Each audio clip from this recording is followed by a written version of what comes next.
اللہم صلی علی محمد وعلی آل محمد وبارک وسلم۔ تمام سننے والوں کو السلام علیکم۔ سورۃ الانعام آیت نمبر 95 سے لے کر 100 تک۔ اعوذ باللہ من الشیطان الرجیم، بسم اللہ الرحمن الرحیم۔ ان اللہ، بے شک اللہ ہی، فالق، پھاڑنے والا، الحبی، دانے، والنوا، اور گٹھلی کو، یخرج، نکالتا ہے، الحی، زندہ کو، من المیت، مردہ سے، ومخرج، اور نکالنے والا ہے، المیت، مردہ کو، من الحی، زندہ سے۔ ذالکم، یہ ہے، اللہ، اللہ، فانا، پس کہاں، تؤفکون، بہہ کے پھرتے ہو تم۔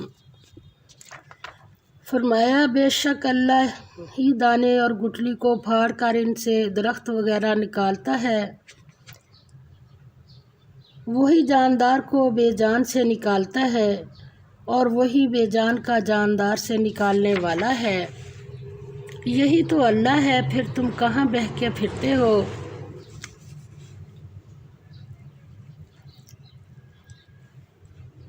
کیونکہ جو اتنی قدرتوں کا مالک ہے اور تمام قسم کی عبادتوں کا تنہا مستحق ہے۔ فالق، رات کو پھاڑ کر نکالنے والا، الاصباح، صبح کی روشنی، وجعل، اور بنایا اس نے، اللیل، رات کو، سکنن، باعث آرام، والشمس، اور سورج، والقمر، اور چاند کو، حسباناً، حساب کا معیار، ذالک، یہ، تقدیر، ٹھہرایا ہوا اندازہ ہے، العزیز، غالب، العلیم، سب سے زیادہ علم والے کا۔ اور وہی رات کے اندھیرے سے صبح کی روشنی پھاڑ نکالتا ہے، اور اسی نے رات کو موجب آرام ٹھہرایا، یعنی جو رات کا آرام ہے وہ دن کو ہم حاصل نہیں کر سکتے، جتنا مرضی سو لیں۔ اللہ تعالیٰ نے رات کو اندھیرا کر کے پھر اس کی وجہ سے سب جتنی مخلوق ہوتی سب ہی سو جاتی، سب آرام کرتی ہے، تو سارے ہی آرام کر لیتے ہیں۔ اگر ہم کہیں کہ رات کو جاگیں اور دن کو سوئیں تو پھر یہ ہماری صحت ہی خراب ہوتی ہے۔ پھر سورج اور چاند کا اللہ تعالیٰ نے بتا دیا، اور سورج اور چاند کو حساب کا معیار، یہی سے حساب کا معیار بنایا ہے، اسی سے سال بھر کے حساب جو ہیں سورج کی وجہ سے، چاند کی وجہ سے لگائے جاتے ہیں، وہ جو کیلنڈر بنتے ہیں اور جو بھی حساب کتاب ہوتے ہیں ہم لگاتے ہیں، وہ سارے چاند اور سورج یہ دونوں ایسی چیزیں ہیں کہ کبھی ان میں فرق نہیں آیا کہ کہیں آج سورج کی طبیعت ٹھیک نہیں، وہ اپنے ٹائم پر نہیں نکلا، یا چاند کی طبیعت ٹھیک نہیں، وہ نہیں نکلا۔ اتنے یہ کام پہ لگے ہوئے ہیں، اور ہمارے حساب کا معیار اللہ تعالیٰ نے اس میں حساب کا معیار قائم کرنے کے لیے ہیں۔ فرمایا اور اسی نے رات کو موجب آرام ٹھہرایا، اور سورج اور چاند کو ذرائع شمار بنایا ہے۔ اور پھر فرمایا یہ اللہ کے مقرر کیے ہوئے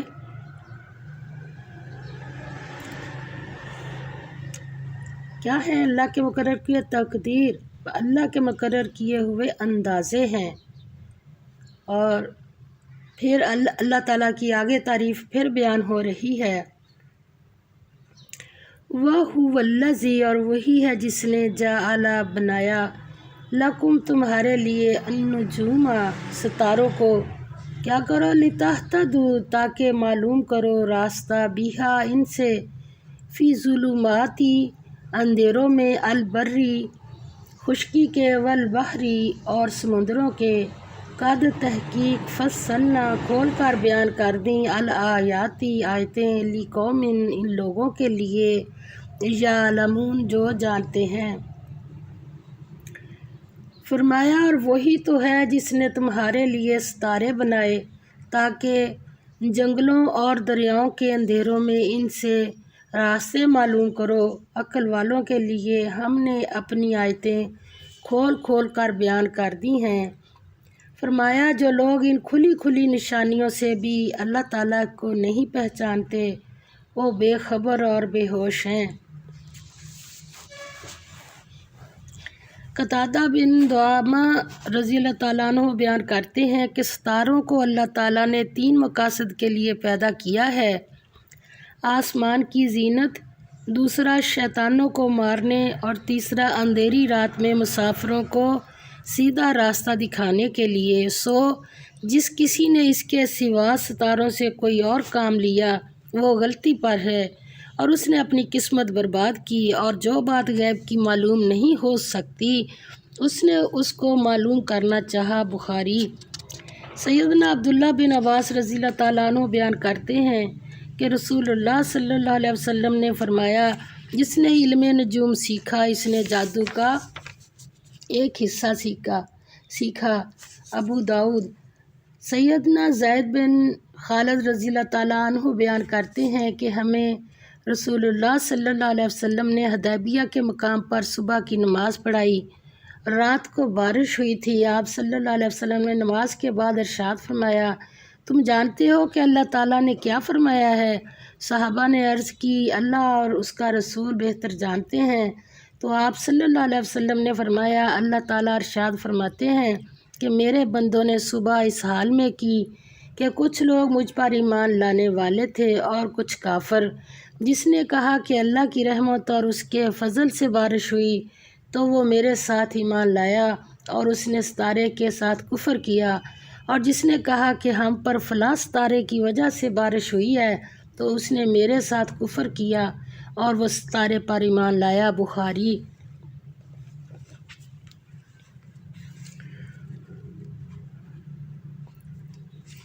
وَهُوَ الَّذِي، اور وہی ہے جس نے، اللہ تعالیٰ اپنی یہ ساری توحید کا بیان ہے، اللہ تعالیٰ بتا رہے ہیں کہ اے میرے بندو تمہارے ساتھ کیا کیا میں نے بھلائیاں کی ہیں۔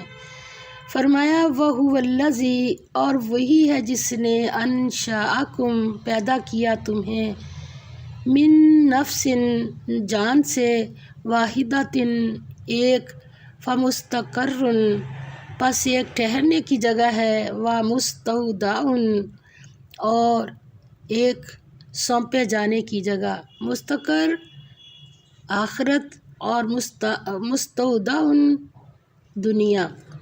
قد فصلنا، پس ہم نے کھول کر بیان کر دی، الآیاتی، آیتیں، لقوم، ان لوگوں کے لیے، یفقہون، جو سمجھتے ہیں۔ فرمایا اور وہی تو ہے جس نے تم کو ایک شخص سے پیدا کیا، پھر تمہارے لیے ایک ٹھہرنے کی جگہ ہے اور ایک سپرد ہونے کی۔ سمجھنے والوں کے لیے ہم نے اپنی آیتیں کھول کھول کر بیان کر دی ہیں۔ مستودع، چند روزہ قیام، جگہ ماں کا پیٹ۔ مستودع، چند روزہ قیام کی جگہ یعنی ماں کا پیٹ، اس میں بھی کچھ مہینے رہنا ہوتا ہے۔ پھر قبر، وہ بھی قبر میں جو ہے انسان کا یہ بھی عارضی ٹائم ہے، اور برزخ، عالم برزخ جو ہے یہ بھی ختم ہو جانا ہے۔ مستقر کیا چیز ہے؟ مستقر آخرت کا گھر ہے، وہ جنت مل جائے یا جہنم، جو بھی ٹھکانہ ملے گا وہ ہمیشہ کے لیے ہے۔ اللہ تعالیٰ نے انسان کو 2 ٹھکانے دیے ہیں، ایک عارضی اور دوسرا مستقل۔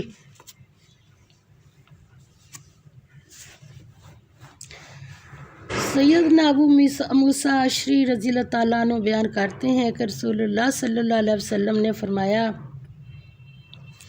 اللہ تعالیٰ نے آدم کو مٹی سے پیدا کیا جو ساری زمین سے لی گئی تھی، اس لیے بنی آدم کی زمین کی طرح مختلف قسمیں ہیں۔ رنگت کے اعتبار سے کوئی سرخی مائل، کوئی گورا اور کوئی کالا ہے، اور اسی طرح طبیعت کے اعتبار سے کوئی خوش مزاج، کوئی اکڑ مزاج، اور کوئی اچھا اور کوئی برا۔ ترمذی۔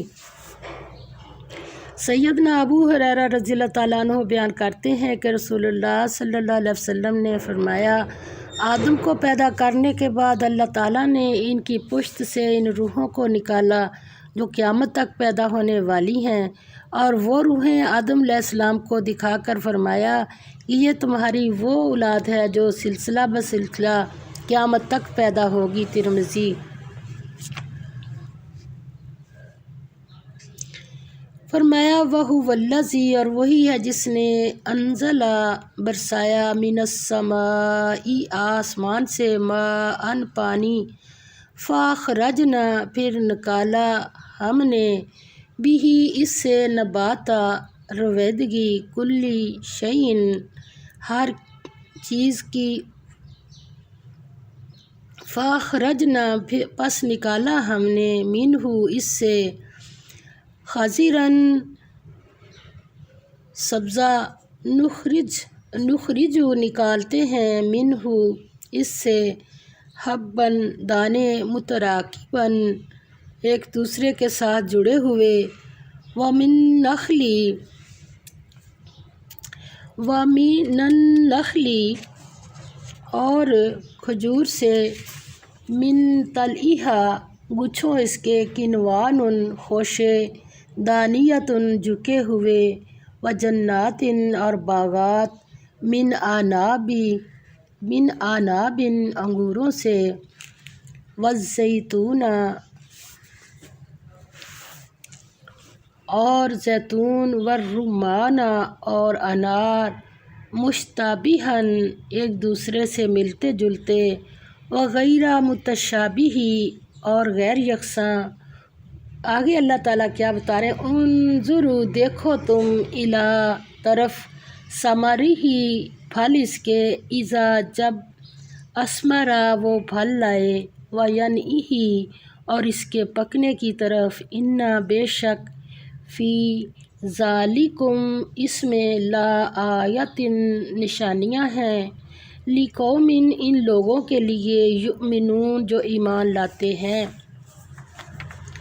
فرمایا اور وہی تو ہے جو آسمان سے مینہ برساتا ہے، پھر ہم ہی جو مینہ برساتے ہیں اس سے ہر طرح کی رویدگی اگاتے ہیں، پھر اس میں سے سبز سبز کونپلیں نکالتے ہیں، اور ان کونپلوں میں سے ایک دوسرے کے ساتھ جڑے ہوئے دانے نکالتے ہیں، اور کھجور کے گابے میں سے خوشے لٹکتے ہوئے گچھے، اور انگوروں کے باغ، اور زیتون اور انار جو ایک دوسرے سے ملتے جلتے بھی ہیں اور نہیں بھی ملتے۔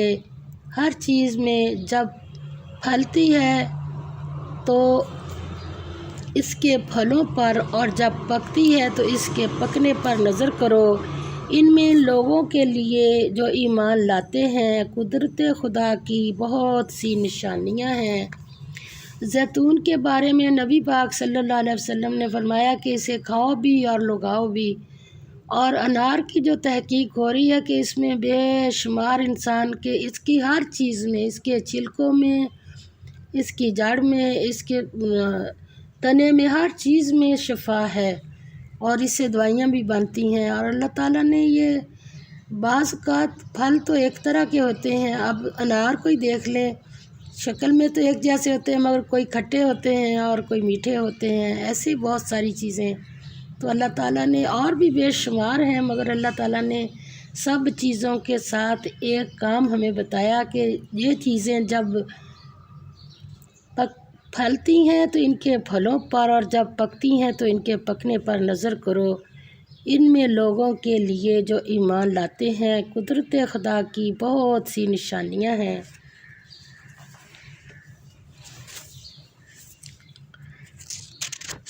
اس آیت کریمہ میں اللہ تعالیٰ نے اپنے کمال قدرت کی ایک عظیم دلیل پیش کی ہے، اور انسانوں کے لیے ایک بہت بڑی نعمت کا ذکر فرمایا ہے۔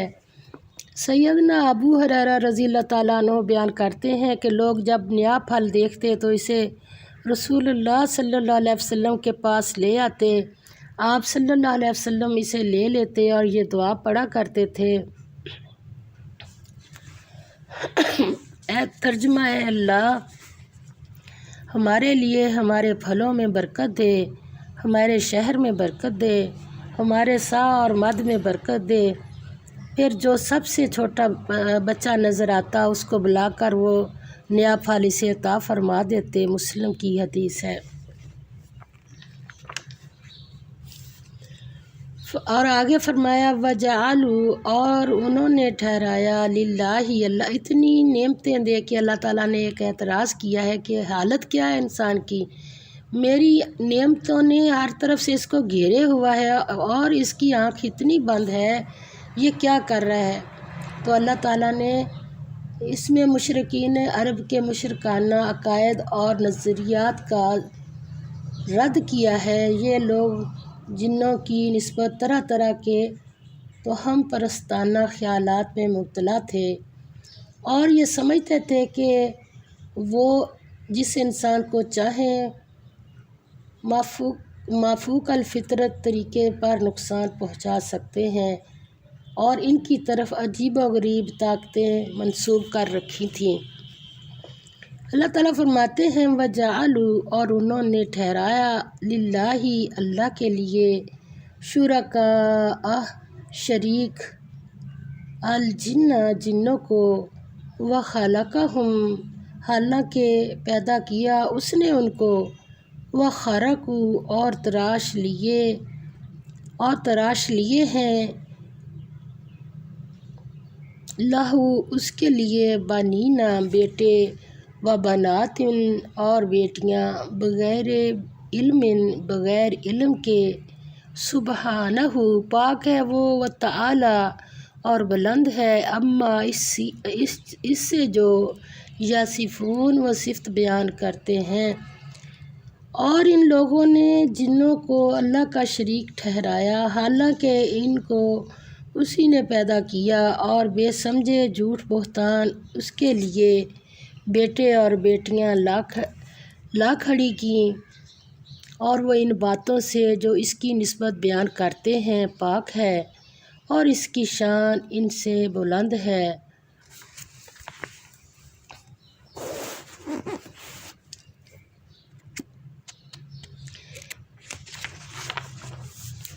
سیدنا ابو موسیٰ اشعری رضی اللہ تعالیٰ عنہ بیان کرتے ہیں کہ رسول اللہ صلی اللہ علیہ وسلم نے فرمایا، اللہ تعالیٰ بڑا بردبار ہے کہ لوگ شرک کرتے ہیں، اللہ کو صاحب اولاد ٹھہراتے ہیں، اور وہ اس کے باوجود انہیں صحت و عافیت سے رکھتا ہے اور ان کے رزق کا اہتمام کرتا ہے۔ بخاری۔ اللہ تعالیٰ ہمیں ہر قسم کے شرک سے محفوظ رکھے اور ہماری حفاظت فرمائے، اور ہمیں قرآن پاک کو صحیح پڑھ کر اس پر صحیح عمل کرنے کی توفیق عطا فرما دے۔ وآخر دعوانا ان الحمد للہ رب العالمین۔